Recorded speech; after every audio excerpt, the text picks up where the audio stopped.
تو آج ہم ذکر کرتے ہیں جنت کا۔ اللہ مجھے اور آپ کو اس جنت کا حقدار بنائے جو اللہ نے عرشوں پہ سجا رکھے۔ جنت عرشوں پہ ہے، اللہ مجھے اور آپ کو اس جنت کا حقدار بنائے۔ ہم دنیا میں پتہ نہیں کتنے اعلانات سنتے ہیں، کبھی کسی کا اعلان، کبھی کسی کا اعلان، کبھی کوئی اعلان، کبھی کوئی، بڑے اعلانات سننے کو ملتے ہیں۔ صحیح مسلم کی آج آپ کو حدیث سناتا ہوں کہ جنت میں بھی 4 اعلان ہوں گے۔ کتنے جی؟ 4 اعلان۔ اللہ کے پیارے لجپال نبی نے فرمایا کہ جنت میں اعلان کرنے والا اعلان کرے گا۔ اب یہ اعلان سے بات فرمائے بڑی توجہ سے۔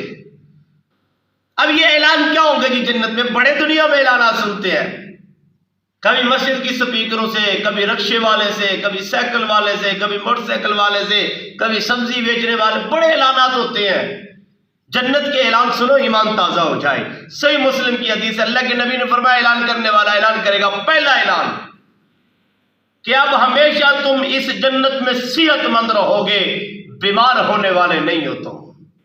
یہ پہلا اعلان ہوگا کہ تم صحت مند رہو گے، اب بیماری کی کوئی وہاں پہ گنجائش ہی نہیں، نام ہی نہیں بیماری کا، صحت مند رہو گے ہمیشہ۔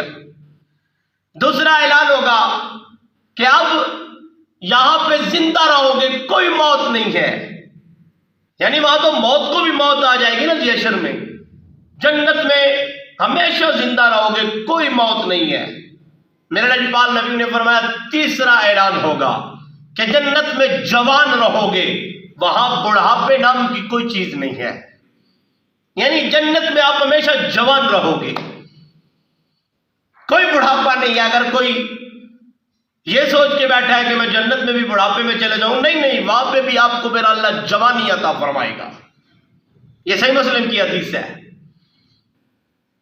چوتھا اعلان ہوگا کہ یہاں پہ آپ خوشحال رہو گے، بدحال وہاں پہ کوئی نہیں ہوگا، خوشحالی ہی خوشحالی ہوگی۔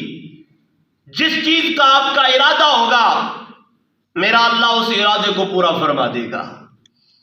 یہ 4 اعلان جنت میں ہونے ہیں۔ تو جنت کے 4 اعلان سن کے تو ہمارا ایمان تازہ ہو جانا چاہیے۔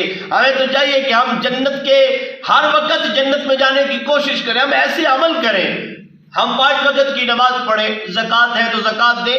اگر ہم پہ مطلب سے بھی استطاعت ہے تو ہم کیوں نہ کوشش کریں زکوٰۃ پہ، ہم زکوٰۃ دیں، جب وقت آ جائے، جب عشر کا وقت آ جائے ہم عشر دیں۔ مطلب اپنے رب کو راضی کرنے کی ہر حال میں کوشش کریں۔ جب وہ ذات راضی ہو جائے گی تو یقیناً پھر میرے لیے اور آپ کے لیے جنت واجب ہو جائے گی، جب وہ ذات راضی ہو